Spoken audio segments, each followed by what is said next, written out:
Begini ya. Oh, Assalamualaikum warahmatullahi wabarakatuh. Saya mengucapkan, kalau saya pertama mengucapkan Pak Edi ini, Pak Edi ini, istilahnya ini rokok jelek ini. Ini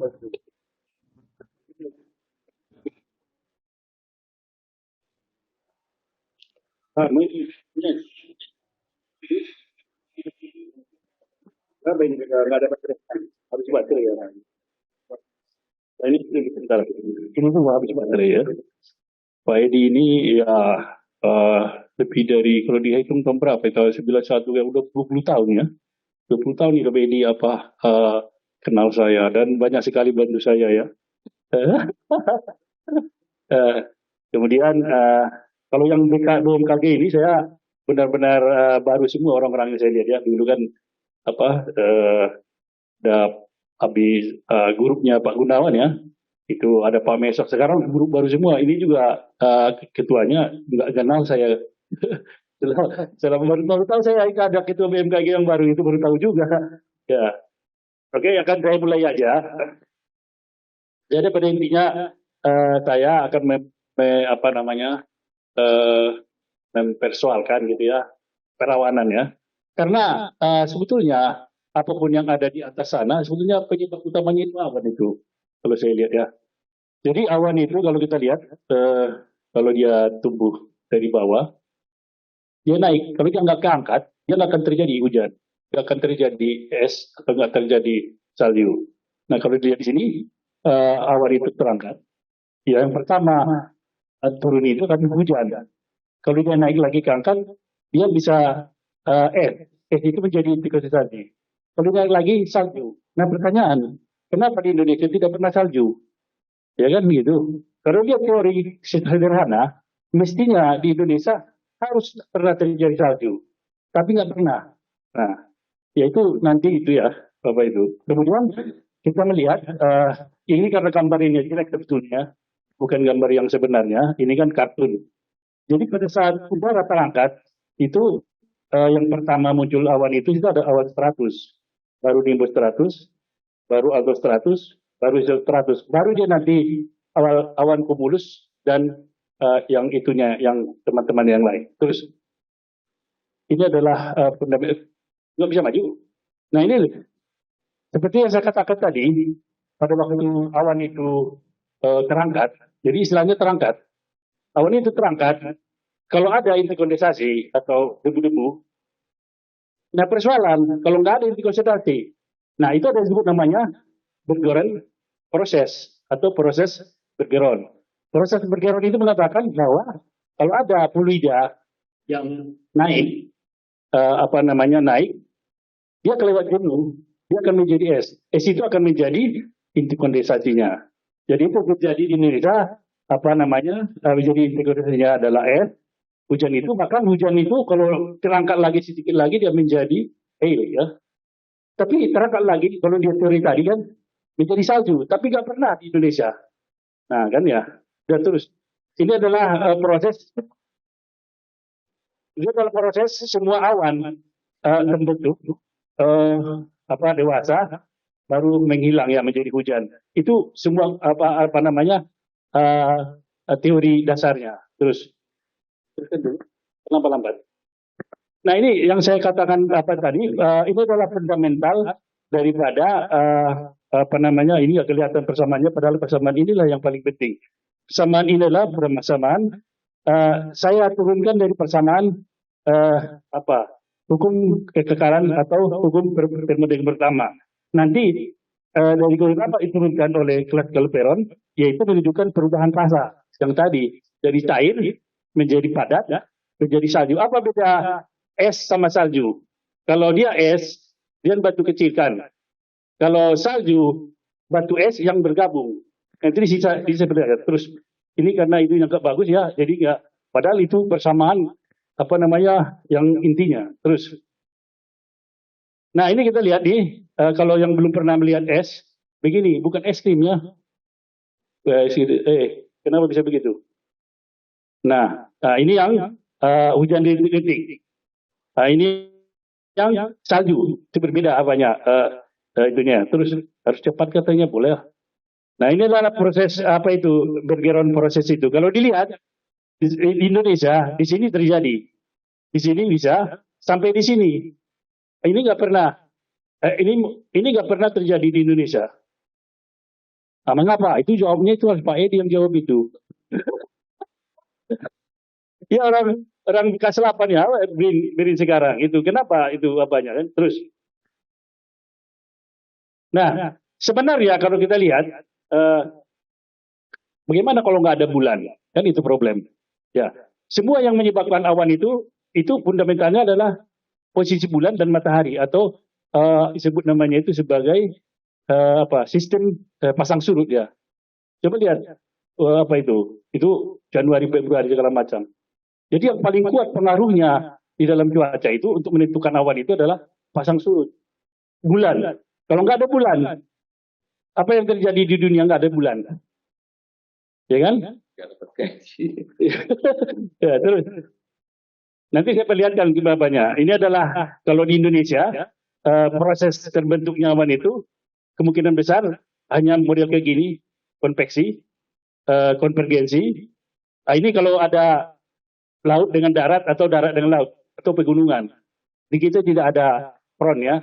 Mungkin ini boleh dikatakan front juga, tapi ya laut dengan ini nggak terlalu besar apanya perbedaan suhunya. Terus, ini nama-nama awan. Kenapa saya mengapakan sinawan? Karena saya ingin menunjukkan ini banyak awan di atas, tapi cuma satu yang menghasilkan hujan sama petir. Ya awan cumulonimbus. Sisanya awan nggak menghasilkan hujan. Awan-awan apa namanya ini? Apalagi awan yang sirus ini, awan melarat kan? Nanti saya perlihatkan kenapa dikatakan awan melarat. Saya perlihatkan terus.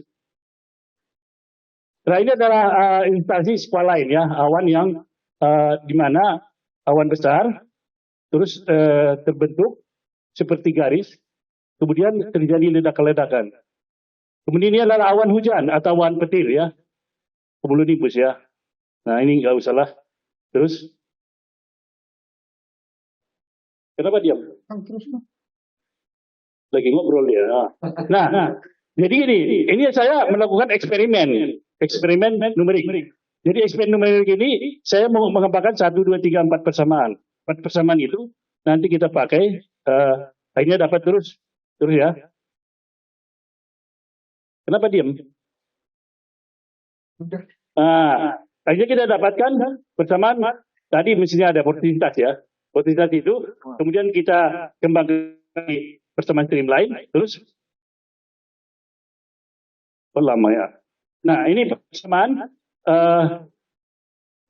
loh kok bisa di sini ke atas lagi berarti salah. Nah ini persamaan ini kembangkan menjadi persamaan ini. Ini yang disebutkan oleh Pak Edi tadi sebetulnya ini yang kita kembangkan ada Coriolis ini. Tapi kalau kita masukkan ke persamaan ini seolah-olah Coriolis itu hilang. Ini Coriolis itu hilang. Ya. Nah, itu yang dilakukan oleh pemodel itu kan. Nah, coba kalau kita masukkan dia dengan persamaan ini, tetap ada unsur beta ini. Walaupun kecil tapi ada dia unsurnya. Terus, nah kalau kita masukkan, karena hubungan geopotensial dengan streamline ada, sehingga kita persamaan yang ini tadi bisa kita konversi menjadi persamaan tekanan. Jadi persamaan tekanan inilah yang kita bikin model numeriknya. Kemudian persamaan tekanan yang bikin numeriknya, syarat atasnya dibikin bisa nol, bisa sesuatu ya, ini bisa konstanta. Terus persamaan di kiri kanannya yang sebagai kotak pakai dengan model seperti itu. Terus, nah ini yang orang BMKG saya nggak tahu BMKG mengeluarkan ini. Kemungkinan besar ini ada software, ya. Software itu ada data data hasil pengukuran yang udara ya, lapangan udara. Baru mereka gambar ini streamline ini. Mungkin ada software, saya nggak tahu. Ya, terus di tanggal 23 Januari. 23 Januari sudah ada ini apa namanya gira-gira atau portek-portek itu cukup banyak. Terus, nah Kalau kita lihat vortex itu, kalau kita gambar penampangnya, dia begini. Ini adalah vortex ya, atau siklon. Ya kalau di sini tadi itu siklon tropis. Siklon tropis, siklon apa nama ekstra tropis itu beda. Kalau siklon itu terjadi karena ada efek Coriolis. Kalau dia siklon tropis, dia bukan karena Coriolis, tapi ada awan. Ini mestinya awannya satu. Tiba-tiba di tengah-tengahnya terjadi dropping, sehingga menghasilkan apa? Gira, putaran. Jadi siklon tropis itu terjadinya awan. Gitu kira-kira ya. Nah, kalau diambil penampangnya di sini, ya seperti ini. Ada jajaran awan-awan. Ini gambar saya ambil dari gambar orang. Ini awan gitu berjejer gitu ya. Jadi kalau dilihat dari siklon tropis, nggak pernah kena Indonesia. Tapi kan ini kan yang ujung-ujungnya itu kena ke Indonesia kan, yang ini nih. Iya, jadi ini akan menjadi apa namanya berbahayanya adalah lamanya dia hujan itu akan apa namanya durasi hujannya itu dia akan lebih besar kalau ada apa siklon tropis. Terus ini yang Pak Joko tadi angin topan ya, angin puting beliung. Kalau menurut Pak Joko itu terjadi di laut. Ternyata ini awal terjadinya bukan di laut. Artinya apa? Apa beda siklon tropis dengan apa ini topan ini? Kalau ini ada awan besar satu, terus tiba-tiba di tengah-tengahnya ada drop, sehingga awan seolah-olah turun ke bawah. Kemudian dia karena berputar, dia butuh energi. Ya, dia mengambil energi dari pematang suhu, kontur suhu ya. Itu apanya. Terus nah ini model apa yang tadi ditambahkan sama saya, model DQ/PPT atau model kelembaban, kita akan mendapatkan presipitasi. Coba. Terus. Nah, ini saya bikin model. Lupa saya tahun berapa saya buat ini. Terus ini apanya? Terus ini kan ya udah ini kira-kira syarat batasnya. Nah, ini hasilnya. Saya mendapatkan geopotensial angin tanggal 14. Ini adalah potensi tanggal 14. Terus berapa lama? Nah, ini karena saya prokes tanggal 15, 17, 16 yang mana? 16, 17, 18. Sebenarnya saya mencoba model yang saya buat ini model sederhana, pakai komputer, bukan superkomputer. Komputer yang sudah tidak sudah tidak dipakai, sudah orang buangan gitu, komputer buangan. Ya, kita bisa memprediksi sebenarnya ini 7 hari ke depan masih bagus nilainya. Terus, nah ini saya memprediksi kandungan air, cair. Kenapa jelek banget gambarnya sini? Tidak sesuai dengan gambar yang sesungguhnya. Nah, terus ya. Nah, akhirnya dari sini saya ambil lokasi tertentu, ya kan di daerah Bandung, salah satu. Nah, ini kita bisa pakai menggunakan dua model. Satu menggunakan seasonal untuk memprediksi 10 hariannya. Data 10 harian itu dibikin jadi inputan untuk data 7 harian ke depan. Nah, ini kita pakai untuk jadwal pemetikan daun teh. Jadi kita pakai kalau dia nilainya 10 ke atas, berarti hujannya besar kan? Kalau dia 10 ke bawah, itu bisa melakukan pemetikan. Jadi selama setahun, coba kita rekap tahun 87 sampai 2030 mestinya ini kan, kita bisa lihat ternyata makin ke sini itu makin susah jadwal pemetikan daun teh itu. Nah, untuk tahun 80 sampai 2000 berapa? 2012 bisa bikin sebagai verifikasinya ya. Jadi dicoba di running model seasonal, kemudian di running model dinamika, ya kita bisa mendapatkan ini dan hasilnya seperti ini. Kalau kita lihat, ya. Nah, kalau misalnya kita dapat jumlah ini, berapa memetik per orang, berapa apa, dia bisa mengetahui potensial pemetikan apa teh. Ini saya tulis di paper, tapi lupa saya paper apa. Mungkin jawabannya paling Pak Joko ya kalau nggak ada. Lupa saya siapa dulu penelitiannya ini. Terus, nah ini yang saya lihat dari keluaran BMKG. Ini kali bagaimana? Setelah saya menganalisis, misalnya awan di sini, saya bikin CCTV, tidak sama dengan yang dikeluarkan oleh BMKG ini. Tidak sama awannya itu. Artinya tidak, di sini ada awan, di foto saya tidak ada awan. Dugaan saya ini keluaran informasi BMKG ini petanya belum diregistrasi. Di situ dugaan saya. Belum diregistrasi, apakah dia masuk ada cara meregistrasi di Argis, ada metode sendiri. Ada dugaan saya ini nggak registrasi, langsung dia dapat foto, langsung dimasukkan nggak diregistrasi dan tidak diverifikasi. Jadi ini berbahaya kalau kita pakai ini, misalnya ada awan, oh ada awan, ya jangan ngapain gitu kan ya, atau hujan gitu kan, bahaya itu sebetulnya. Tapi nggak apa-apa, cuma hanya informasi dari saya yang saya coba eksperimen. Nah, eksperimen yang saya buat itu, udah saya kembangkan itu menggunakan WRF ya, yang TA-nya si Bani sama TA-nya si Muklis untuk tanaman lemon dan tanaman aren. Nah, kemudian klasternya itu kita bikin pakai raspberry. Jadi saya karena tidak dapat dukungan finansial dari pemerintah, jadi saya bikin sendiri dengan harga murah. Gitu kira-kira. Terus tidak ada high komputer saya. Semuanya ditaruh di dalam apa. Nah ini juga keluaran BMKG ini kan yang kemarin ya. Nah kemarin kan kalau lihat ini kan ya. Ini ada badai tropis. Badai tropis di sini. Hujan katanya. Setahu saya, penelitian saya, semakin jauh dari pulau Indonesia, hujan di Indonesia semakin pengaruhnya. Semakin dekat dia dengan kepulauan Indonesia, curah hujannya semakin kecil. Karena apa? Yang tadi deretan penampang siklon itu, awannya itu, ya, terus ini bukan produk saya. Nah kita lihat, ini yang penting. Kita harus menganalisa awan-awan yang ada, yang muncul. Nah kita lihat yang dibuat oleh BMKG. Terus, ini apa ini? Ini potensial rainfall masih sama dengan yang saya ini nggak. Kalau untuk pertanian ini nggak bisa dipakai. Terus,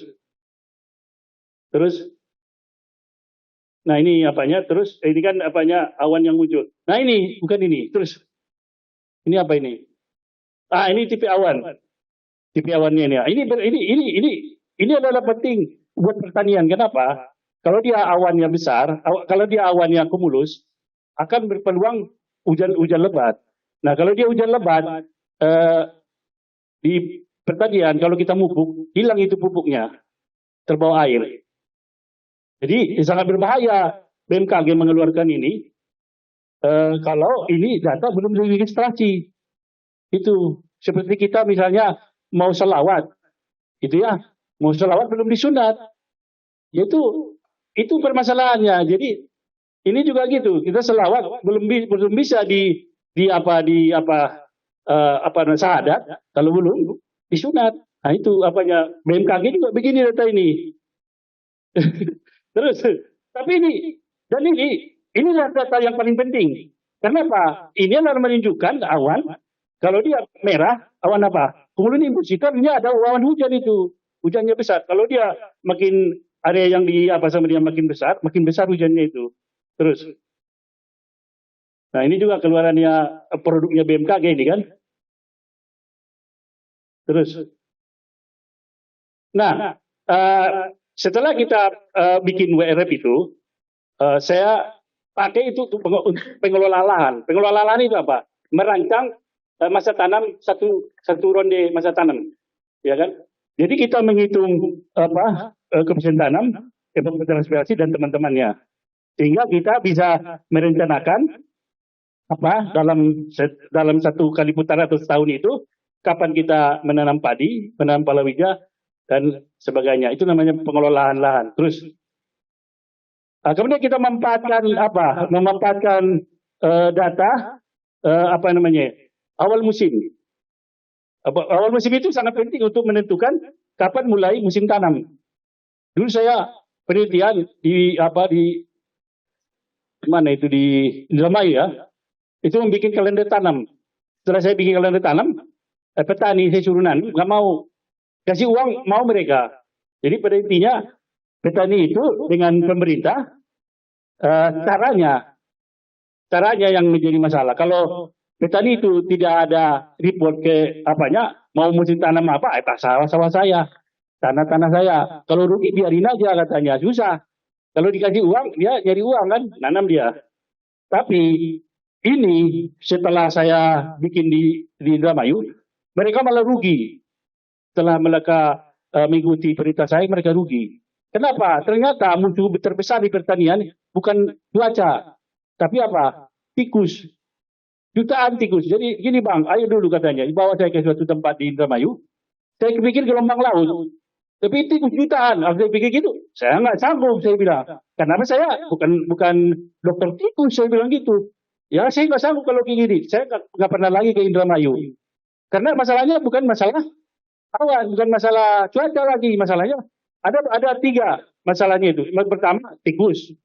Yang kedua itu adalah air. Air itu mereka rebutan. Ini buka, yang sana tutup. Ini buka, yang sana tutup. Ya, susah apanya pembagian air. Makanya memang bendungan harus dibikin lagi di daerah sana ya.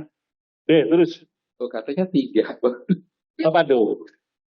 Oh, satu lagi itu apa namanya hama wereng. Hama wereng. Karena wereng ini ya disemprot sekarang pakai yang model sekarang kan insektisidannya. Tahun depan disemprot dengan insektisida yang sama, nggak mati werengnya. Itu gimana Pak katanya? Oh, saya bukan ahli wereng saya bilang. Jadi gitu. Jadi saya ke Indramayu, takut saya sekarang ke Indramayu karena yang ditanya saya masalah tikus. Akhirnya saya ngobrol-ngobrol sama Profesor Tikus. Ada orang biologis itu. Pak siapa namanya? Lah, nama Arab itu namanya itu. Lupa saya namanya. Ada Profesor Tikus di situ. Bukan kita ketawa. Itu ada Profesor Tikus. Jadi saya ngomong ke dia, Pak, gimana nama apa tikus itu? Kenapa tikus itu banyak sekali di Indramayu? Oh iya, katanya tikus itu harus dibikin ada komunitasnya. Jadi kesalahan orang Indramayu, waktu mereka bikin sawah, semua hutan ditebang. Mestinya hutan itu ada, sebenarnya makanan tikus bukan padi. Karena nggak ada makanan, padi pun juga. Itu persoalannya itu. Sebenarnya makanan tikus itu adalah jamur-jamuran. Yang benar gitu ya. Nah, kemudian ini kita manfaatkan juga ke potensi penanaman ini eksperimen ada petani nilam. Nah, coba kita mainkan dulu ke nilam. Ya, ini kita dapat kesesuaian lahan di sana. Ya, ada caranya sendiri. Terus pada saat S2, kalau S1 kan pas cocok lahan apa itu nilam itu udah ada rumah orang. Nggak bisa. Yang bisa itu hanya S2 yang masih bisa ditanam nilam itu. Cuma yang S1 artinya ditanam nggak perlu diurus, tumbuh sendiri. Kalau S2 harus diurus. Terus. Nah ini kita memanfaatkan indeks monsun, onset monsun. Nah, pada saat kita mendapatkan onset monsun, terus, nah gitu, baru kita mendesain masa tanam ya. Kenapa ini ada di gambar ini nggak ada itunya, nggak ada gambarnya, jadi nggak kelihatan. Jadi pada saat di sini kita memulai bulan September. Kebetulan datanya bulan September ya. Ini di Garut ini. Di Garut, bulan September. Baru kita mendesain penanaman, panen pertama. Panen. Itu. Terus. Kemudian waktu saya dulu ngambil doktor, ini kerjaan saya. Pohon ditebangin, dicari lingkaran tahunnya. Terus. Nah, diukur. Nah, tapi saya ini yang yang tadi dulu. Ini modelnya cuma mikroskop ini. Mikroskop sama ada geger muler. Jadi geger muler itu nanti ditembakin ke misalnya coba lihat dulu. Sini dulu, sebelumnya dulu. Ke sini misalnya. Ya kan? Kemudian mikroskop itu kita pakai untuk melihat ini berapa jaraknya di sini, jaraknya. Kayaknya bisa disusun seperti ini. Kemudian nanti ini setiap lingkarannya itu dimasukin ke apa itu ke alat pencacah tahun itu. Punya, tapi ini karena saya tidak dibiayai, punya saya sendiri, bawa ke rumah sama saya. Jadi tidak seperti bukan aset ITB saya bawa ke rumah, enggak. Kalau berbeda kan kalau lihat orang Departemen Keuangan atau apa kemarin itu, apa itu aset Pertamina kan, aset Pertamina yang dibawa ke rumahnya. Kalau saya enggak, aset saya kebawa lagi ke rumah. Komputer klaster yang WRF itu kan aset pribadi saya, uang pribadi saya bawa ke rumah. Jadi enggak ada apa yang ditaruh di ITB enggak ada apa saya. Ya, terus. Kemudian kita dari sini kita mendapatkan terus. Nah ini ada sunspot. Ternyata kita bisa mendeteksi sunspot di apa di kayu itu kan. Nah, bagaimana? Kok bisa sunspot bisa kedeteksi kayu? Bukan sunspotnya sebetulnya. Di samping sunspot itu ada cosmic ray. Cosmic ray itu apa dia? Semacam partikel. Ada elektron dibagi lagi. Itu namanya partikel kan? Itu kena ke apa namanya di sini? Zat kimia di sini terbentuklah awan sirus kan, makanya saya bilang awan sirus. Nah, kalau ada cosmic ray, ya kan ada awan, ada sinar matahari menghalangi matahari masuk ke permukaan sehingga menyebabkan apa? Evapotranspirasi rendah. Jadi curah hujan rendah. Makanya bilang ini awan melarat. Awan sirus itu awan melarat. Nah, beberapa penelitian memperlihatkan bahwa hubungan awan itu dengan apa cosmic ray itu ada. Tapi kalau dilihat ya, diadakan kan ya, ini kalau lihat datanya itu apa ada bawah atas bawah di rata-ratakan diadakan aja gitu kan ya. Ya adalah seperti ada gitu. Bacanya gitu terus. Nah kita lihat hujan di Indramayu. Ya, kalau kita lihat ini polanya mengikuti sunspot kan. Ini yang biru ini adalah El Nino, yang merah adalah La Nina. Kalau kita lihat La Nina dari maksimum ke minimum, dia umumnya El Nino kan. Dari maksimum ke minimum, dari minimum ke maksimum umumnya La Nina. Tapi ada juga El Nino. Ada juga apa El Nino kan, nggak konsisten aktivitas matahari. Terus, nah saya coba konsul dengan orang astronomi. Apa yang mirip dengan bulan? Apa yang mirip dengan bulan? Nah, yang mirip dengan bulan berarti pusat massa semesta. Garis ini adalah matahari. Jadi pusat semesta itu begini dia dari tahun ke tahun. Ini ambil dari sumbernya ini ya. Kemudian pusat massa semesta itu mekanismenya apa? Gravitasi dari mekanismenya itu. Kalau ada matahari dengan bintang lain, sejajar, bukan sejajar. Jadi elongasi ya. Bulan, bumi, bintang lain, satu deretan mereka itu menyebabkan apa? Pasang kan? Nah itu ternyata itu dapat menyebabkan apa hujan dan tidak hujan. Terus lihat, nanti saya lihat. Nah kita lihat hasilnya. Nah kita lihat hasilnya. Yang merah misalnya ada ini kan El Nino La Nina. Ini sunspot ini kan. Ini center of mass. Nah kalau kita lihat, dia bisa menjelaskan yang merah ini. Ini yang merah, yang keluar dari matahari, dia bisa menjelaskan. Ya. Jadi dia bisa menjelaskan kenapa ada La Nina di saat ini mestinya periode El Nino.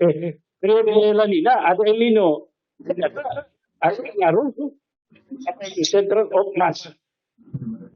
Jadi begitu aja, modalnya sederhana. Mikroskop sama Gegel Muller. Gegel Muller itu murah sekarang, 2 juta cuma harganya itu. Kalau kita beli, di internet aja beli. Murah sekarang itu. Mikroskop bioskop juga sekitar ya 2 jutaan ya. Ya total memang 4 jutaan lah ya. Kalau mau apa seperti ini. Terus,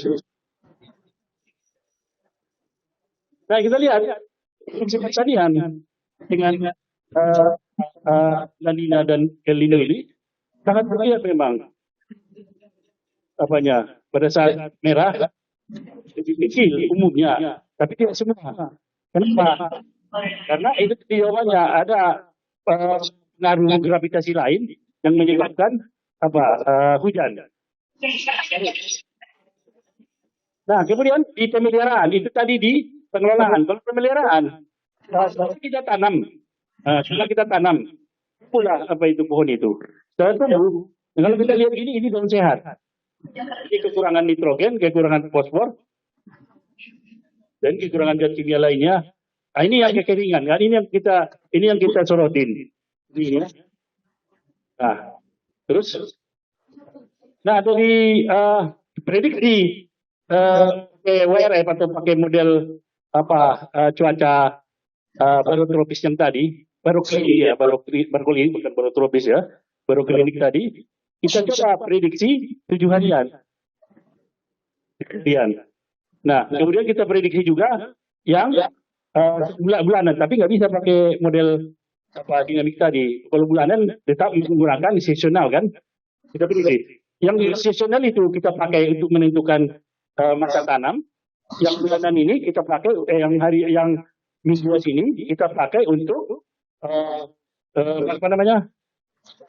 pemeliharaan tanaman. Misalnya kan setelah ditanam dipoto, gambarnya begini daunnya kan, daunnya itu apa kita respon kita dikasih pupuk, coba terus. Nah ini dia contoh aplikasi. Misalnya 5 hari setelah tanam, pupuk apa yang dikasih, ya sampai dia panen.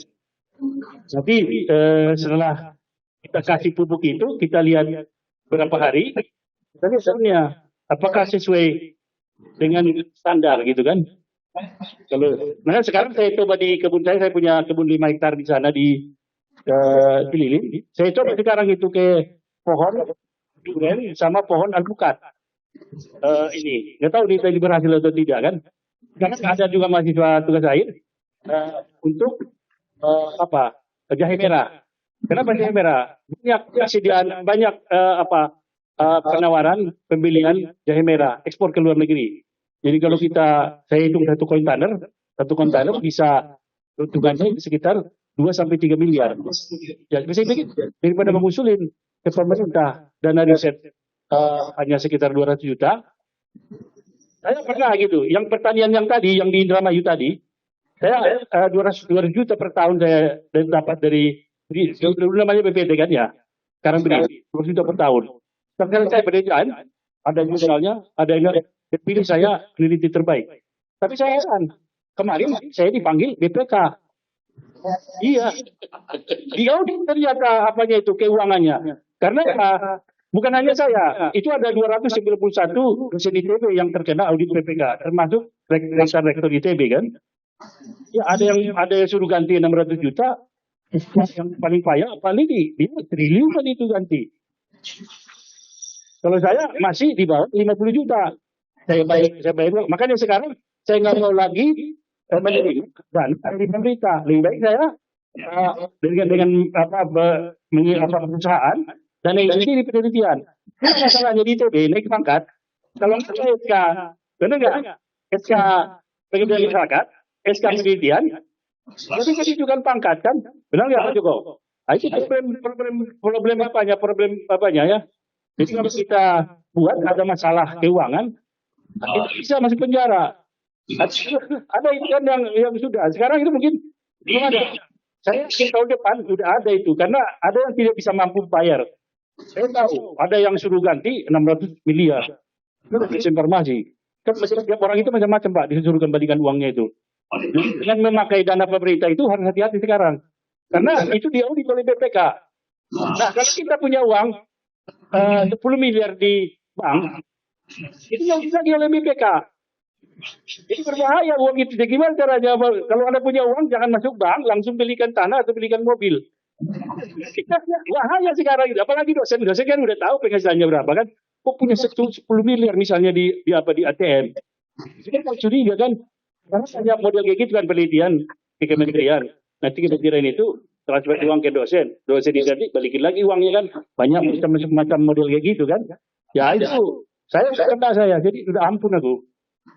Jadi kesimpulannya, bulan matahari merupakan faktor utama kualitas curah hujan. Selain adanya itu, ya, dua faktor apa tadi?